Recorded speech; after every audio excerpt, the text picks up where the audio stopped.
Assalamualaikum warahmatullahi taala wabarakatuh. Selamat pagi. 21 hari bulan 7 tahun 2020.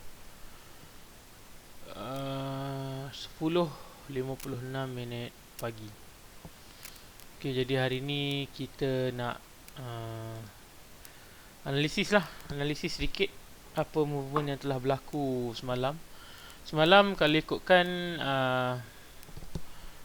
apa seperti yang kita rancang, beberapa pergerakan menarik telah berlaku lah. Okay. Contohnya semalam macam USD JPY masih lagi dalam mood untuk sell position di daily. Okay, sell position di daily dan juga di weekly masih lagi dalam buy position. So dekat weekly ni kita tengok yang bahagian sini lah. Ini masih lagi ada sell position, buy position masih tidak memecahkan support di area ungu di bawah ni. So bermaksud buy position masih lagi valid lah.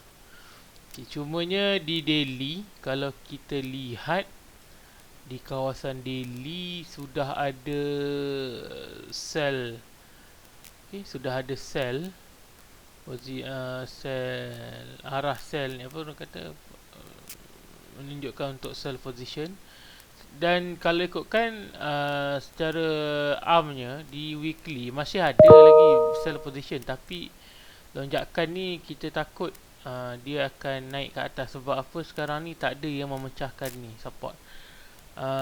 Dan kalau kita dapat lihat sini, BB dah mula mencekik di daily. BB dah mula mencekik di daily. Ini bermaksud akan ada satu pergerakan besar lah yang akan berlaku. Tapi sideway ni kecil saja, jadi mungkin pergerakan dia tu pun tak berapa jauh lah untuk bergerak kan. Maybe dia akan terus turun ataupun dia naik ke atas. So kalau kita lihat dekat H4 semalam, kita dah tanda kawasan untuk entry di daily. Okay, kawasan untuk entry di daily. So memang kita nampak di H4 memang satu entry yang cantik lah. Cuma dia tak terus turun ke bawah. So jadi kita apa orang kata, kita sekejap ya, saya cuba ni.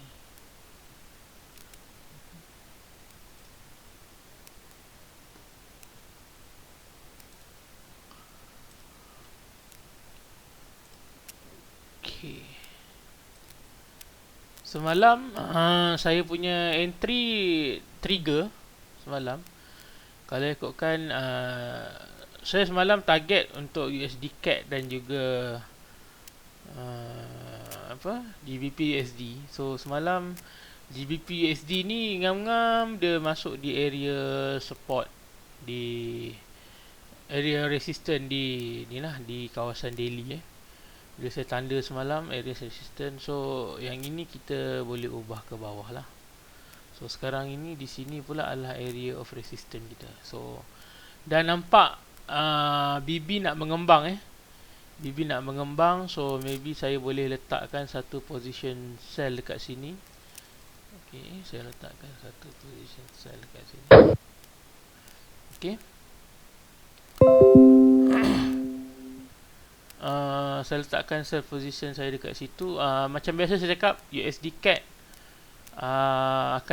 USD akan terus menurun Kembahan pula harga minyak kembali melonjak. So saya percaya yang CAD akan naik lah.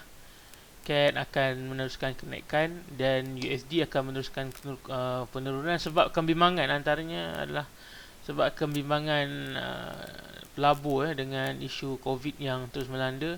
Tambahan pula masih tidak menjumpai sebarang vaksin. So kalau kita dapat lihat yang USD CAD ni pun nak mengembang ke bawah. Okay, sebab apa, masih lagi valid untuk sell. Kalau kita pergi di daily juga masih, weekly juga masih valid lagi untuk sell position. So dia akan terus turun ke bawah lah. Okay. Itu jangkaan saya untuk GBP USD semalam. Saya masih lagi hold position kerana one of the reason daily ni masih lagi dalam keadaan yang kuat untuk meneruskan kenaikan. Dan kalau ada re-entry yang boleh kita buat, kita mungkin boleh tandakan di kawasan ni lah. Okay. Di kawasan ni. Dan dia dah meneruskan perjalanan. Daily ni dah mula mengangkang. So insyaAllah dia akan naik ke atas. Sebab GBP semalam ada news yang agak baik untuk GBP. Dan USD macam biasa saya bagi tahu, USD semakin melemah. So USD akan meneruskan penurunan lah. Buat masa sekarang ni ini informasi yang kita ada. Mungkin kita boleh pergi ke pair lain. Sebab kita tengok emas, gold gold meneruskan kenaikan ke puncak jaya menuju melebihi dah lepas area 1800 gold. Okay, kalau kita tandakan area 1800 ni, kalau kita boleh buka daily punya time frame. Kalau saya tandakan area 1800, so dah melepasi dah area 1800 So siapa-siapa yang nak buy gold boleh tunggu di posisi dekat sini lah. Okay, boleh tunggu dekat area sini untuk buy position untuk gold. Minyak pun semalam kembali membuat kenaikan. Okay, minyak pun kembali membuat kenaikan. Di daily juga memang dalam keadaan uptrend lah. So kita just respect saja the trend. Dia meneruskan kenaikan. Jadi trade saya minggu ni untuk GBP USD, okay, semalam USD JPY saya dah close position. Kalau ikutkan GBP USD ni, alhamdulillah buat masa sekarang dalam 151 pips.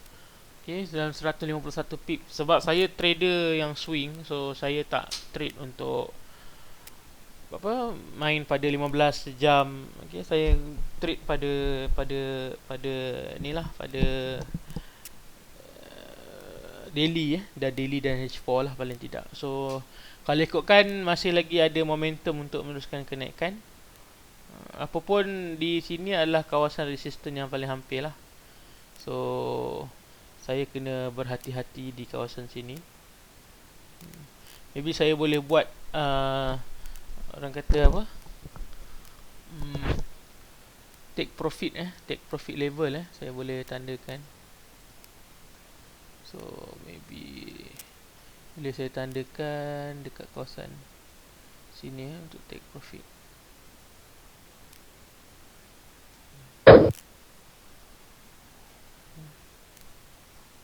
Take profit saya. So support saya dah jauh ke bawah. So saya boleh tarik ke kawasan sini lah untuk area support. Okay. So apapun, kita tayar je, trade at your own risk. Kita monitor lagi esok macam mana, tengok perkembangan. Okay, tengok adakah dia nak meneruskan pendakian. Kalau ikutkan weekly ni berada dekat area resistance itulah. Okay, apapun, kita tunggu dan lihat sejauh mana harga ni nak pergi. Sebab kalau ikutkan price dah berada di atas 20 dan di atas 50. Kalau ikutkan yang paling hampir adalah 200. Cuba kita masukkan trend dekat sini. Okay, kita boleh masukkan moving average untuk area 100.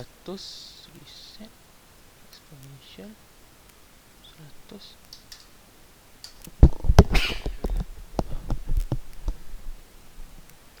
So kita tandakan sini area basket. So nampak area 100 pun sudah berada di bawah harga.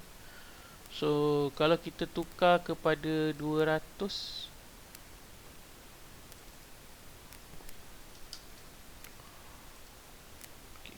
juga berada. So kita boleh nampak kemungkinan dia nak retrace jatuh ke 200. So apa yang saya boleh buat sekarang, saya pergi ke bahagian weekly. Saya tandakan di sini tukar kepada 100. Okey, betul take profit kita letakkan di area sini. Okey. So kita tunggu dan lihat lah ke mana harga nak pergi. Kita dah tandakan lah stop loss kita. So maybe stop loss ni kita boleh pergi ke bawah lagi ke area sini. Okay. Stop loss dalam 49 pip. Profit kita dalam 240 pip. So lebih kurang dalam 6 lah, 6 1 reward 6 So itu pun kita tunggu sajalah apa perkembangan yang kita boleh dapat. Okey, jadi itu saja saya rasa buat kali ini. Untuk 10 minit.